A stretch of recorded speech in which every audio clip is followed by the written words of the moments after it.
ICC elite প্যানেলের Bangladeshi umpire sir শারাফুতুল্লাহ ইবনে সৈকত BPL থেকে প্রতি ম্যাচে $2000 করে নেয়, যা বাংলাদেশি টাকায় 2,43,020 টাকা।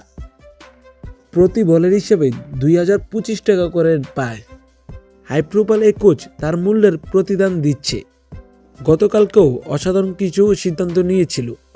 আজকের রংপুর এবং চট্টগ্রামের খেলাতেও অসাধারণ কয়েকটা সিদ্ধান্ত নিয়েছে। তিনি যদি কোনো বলকে নট আউট বলে, কোনো এলবিকে নট আউট বলে, তাহলে সেটি রিভিউ নিলেও নট আউটেই থাকে।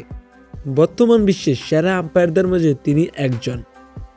কিছুদিন আগে ভারত অস্ট্রেলিয়া টেস্টে তিনি একটি সিদ্ধান্ত নেন, যা তাকে আরও অনন্য করে তুলেছে।